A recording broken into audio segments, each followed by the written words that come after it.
ไปเอาแต่ดนละประมาณ2-3 มื้อละแต่ว่าพ่นอยู่ใน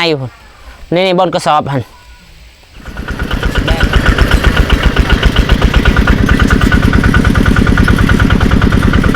มันหมายมันหน่อยเลย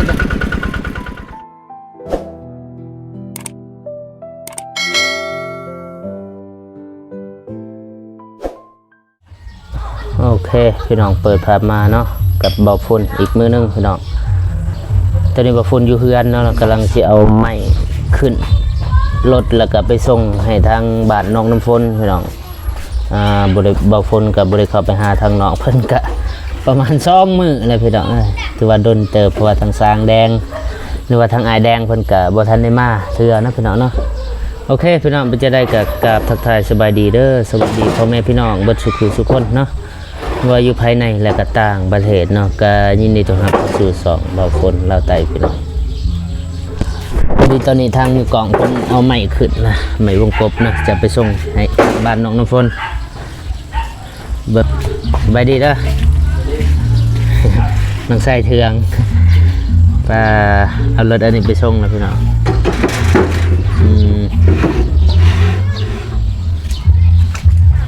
รถซิ่งสบายปันได้เอาขึ้น4 วงพอวง 1 วงใหญ่บ่พ้นก็ได้ไปส่งเป็นทีคำหอดแล้วเนาะเหลือแต่4 วงปองเอี่ยมนี่แหละหนักบ่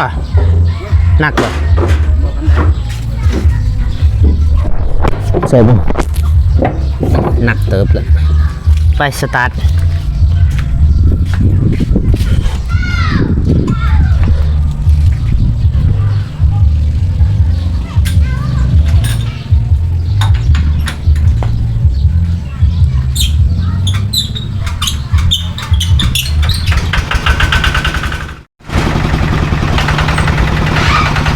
โอ้อีกถอยได้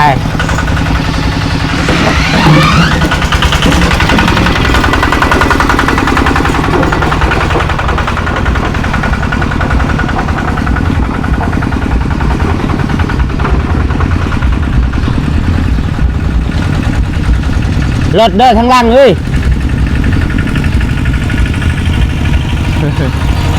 มาแต่ส่วนพี่น้องมาแต่ให้ดิพอดีทางเพื่อนมาพ้นเป็นทางพานผู้สาวแซวคนนิดน้อย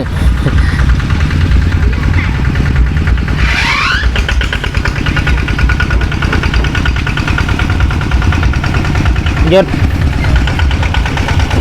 ต่อยบัลลไปใช้อ่าวจริงโอเคพี่น้องเป็นจะได้บอกคนกับสิตัดภาพคนแหละอยู่ที่บ้านน้องน้ำฝนอีกเทื่อนึงพี่น้องตอนนี้มีแต่ว่าทางบอกคนกับสิขับรถไป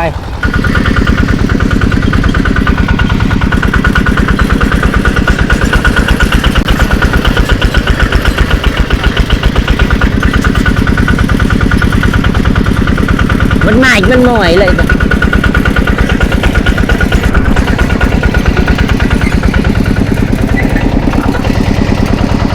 เต้ลูกพี่ขึ้นรถทำแหละ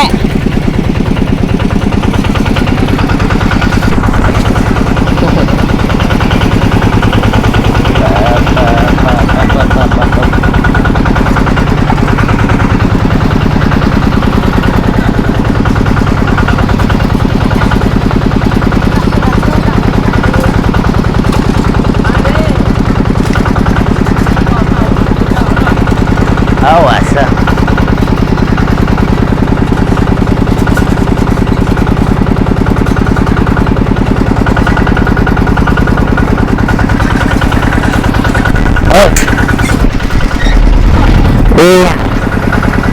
เริ่มไปมันเข้าบ่ได้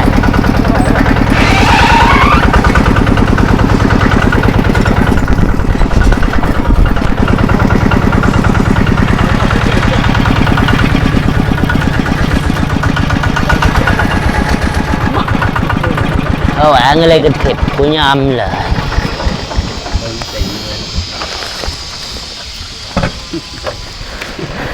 เรียบร้อย เกือบน้องฝนอยู่เหือนป่ะมาจับ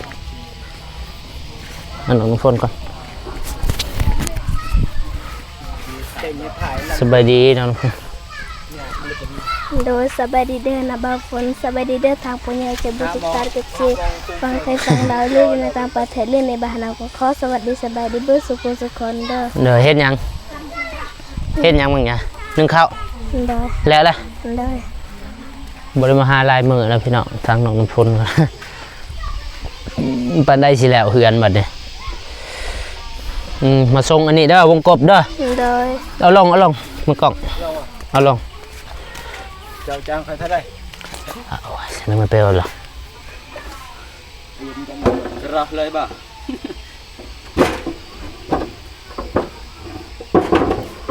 ที่จริงเบาฝนมาส่งแต่ดนแล้วพี่น้องบ่แม่นมาไปเอาแต่ดนแหละประมาณ 2-3 มื้อแล้วแต่ว่าพ่นอยู่ในพุ่นนี่บนกระสอบหั่นแบกแล้วนะลงแบกคนละอันบ่หนักอยู่พี่น้อง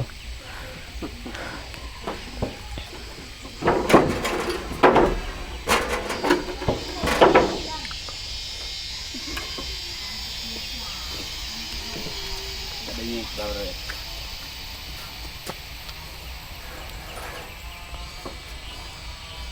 คนละ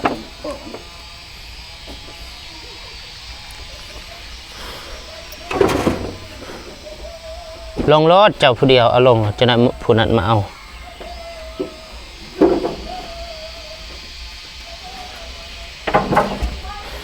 สวัสดีเด้อ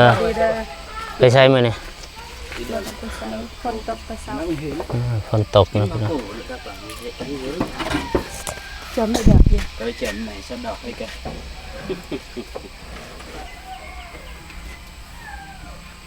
แต่พุ่นน่ะ3-4 มื้อพี่น้องเมื่อพุ่นไปเอา 2-3 มื้อแต่ว่าทางไอ้แดงพุ่นก็คางานอยู่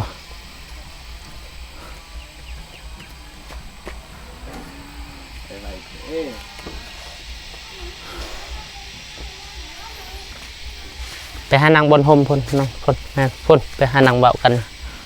พุ่นไปนั่งอยู่นะ อยู่ ไปเจ้าก็ไปนั่งนำกันเมื่อก่อนเอาไปสิจ้ะ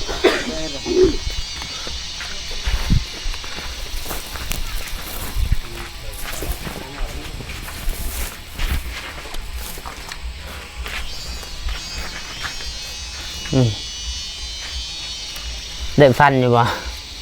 คือเฮือนนี่ บ่แล้วฟันอะไรนะพล ฟังรู้สึกดีใจ เฮือนบ่แล้วนี่ฟันหายบ่แล้วฟันดี ฟังเลย ฟันดีว่าเฮือนบ่แล้วบ่ฟันดีคือทางไอ้แดงเพิ่นก็คานะช่วงนี้เพิ่นฝ้าวทางพุ่นละทางเฮือนน้องเมฆบ่อยากให้มันแล้วทางนั้นแน่ก็เลยด่วนทางนั้นก็บ่ว่าหยังเนาะพี่น้องมื้อใดทันก็จังว่ามาเฮ็ดแล้วก็มื้อแรงมาฝนสิประสานหาทางอ้ายเพิ่นคือเก่าเนาะพี่น้องเนาะเพราะว่าเพื่อนน้องน้ำฝนก็มีแต่สิให้ทางไอ้แดงเพิ่นดำเนินหรือว่าสืบต่อนะพี่น้องเพราะว่าทางบ่ฝนเองแล้วก็ทีมงานเฮามุ้ยให้เป็นพี่น้องมีแต่จำเป็นต้องได้ท่าทางอ้ายเพิ่นเพราะว่าอยากให้เฮือนออกมาให้มันดีดูให้มันงามพี่น้องฝ้าแต่อยากมือกอกอันนี้อยากมือเตะบานอันนี้ไม่อันนี้ไอแดงเพิ่นได้เบายังบ่พ่ออยู่บ่ไม่อันนี้พ่อบ่เพิ่นว่ากันพ่อก็ยังโอ้เรือแต่เสาพี่น้องเสาอันนี้เสาปูนนี่ตีนเสาบ่แม่นเสานะพี่น้องก็คือแบบนี้เพราะว่ายังเรือเสาอยู่3เสาพี่น้องแต่ว่าเบิ่งตัวจริงบางเทื่อก็ได้ใส่แต่2เสาโอ้ลืมสูบกระบังทางผมเป็นเดใช่ตัดออกกันจ้ะนะป้าทางหลังคนไทยนาเบิดเลยนาพอเฒ่าเด้อมีแต่ว่าเก็บไว้รักษาเบิ่งดีๆเด้อวงกบ4 วงคือวงปองเอี่ยมนั่นแหละฮะ ไอแดงมามืออื่นบ่ผู้ใดบ่แม่พิมพ์บ่มืออื่นเนาะถ้าบ่มีหยังเปลี่ยนแปลงพี่น้องก็ทางไอแดงเพิ่นก็มาสืบต่อหรือว่ามาดำเนินคือเก่าดำเนินเฮ็ดเรือนน้องน้ำฝนอยากให้มันแล้วช่วงฤดูฝนพี่น้องมานี่แหละยังคือเก่าพี่น้องมืออื่นน่าจะแอบนี่แหละเพราะว่าต้องได้แอบแล้วก็ติดตั้งวงกบประตูใช้บ้านใหญ่โอ้อันเด้วงใหญ่พี่น้องคือวงเดียวเนี่ยวงยางนี่แล้วก็วงเอี่ยมชีวงประมาณนี้แหละพี่น้องสีแดงกระโบเข้ม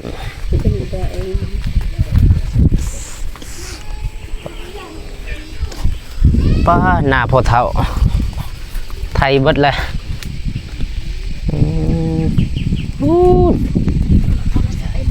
โคตรงามเลยพี่น้องบรรยากาศเนาะ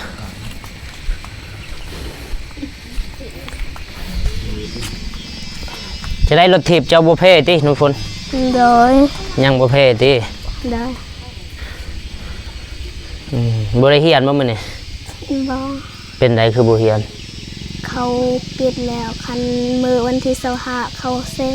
อ๋อที่สหเขาพักคนขวบบ่ โดย แล้วก็เซ็งมือวันที่25 โดย มือนี้วันที่20จะได้กระสู้ๆเด้อ โดย เซ็งให้ได้ตั้งใจวงกบอันนี้ก็คือของอันนั้นของเอื้อยพรคือเก่าเด้อ โดย เอื้อยพรเพิ่นซอยพี่น้องก็คือเอื้อยพรที่ว่าเคยซอยน้องน้ำฝนที่ผ่านมาพี่น้องมีแต่ว่าน้องน้ำฝนบ่ขอบใจทางเอื้อยเพิ่นเด้อ โดยก่อนอันอื่นลูกก็ขอขอบกับคนทาง นอก แม่พรที่ซื้ออันวงกบให้ลูกก็คอยทางแม่พรและก็ทางแม่จงอยู่เย็นเป็นสุขกายสุขใจขอให้สุขภาพแข็งแรงความเจ็บวิสดายความขัดยศมีคอยหางมีแห่งปังตลาดเปตลาดศาสตร์ในเฮาจะได้ถึงนานก็คอยได้เงินหมื่นตื่นก็คอยได้เงินแสนย่างกันแกนก็คอยได้เงินล้านย่างกลางบ้านคอยเป็นมหาเศรษฐีอย่าเจ็บอย่าจนพร้อมพอควรนะบ่าวฝนและทางพวกอันมือกองที่ช่วยเหลือโลกและทางอันจับกองให้นะบ่าวฝนหลายๆเด้อขับใจหลายๆเด้อซาธุ เด้อขอบใจฝนรถน้องน้ำฝนออกก่อนเจ้าก็สิทายรถจะสู้ปะนั่นขับมานี่เบิ่งมือขับป่ะขับเต้บ่แม่นอยู่ เพิ่นบ่เป็นขี้ ห่วยเอา โอ้ ตายหักษาดีๆเด้อรถเอื่อยเพิ่นเด้ออย่าโดยซื่อๆได้ไปต่ำเบิ่งสำรวจจวนเซ็กมีบอลเดียวพี่น้องประมาณนี้แหละนี่บอลนี้น้อยหนึงตำหนิสภาพเดิมพี่น้องรถแต่ว่ามีตำหนิบอลเดียวนี่กระตาบุบน้อยหนึงแต่ว่าสภาพเดิมพี่น้องรีวิว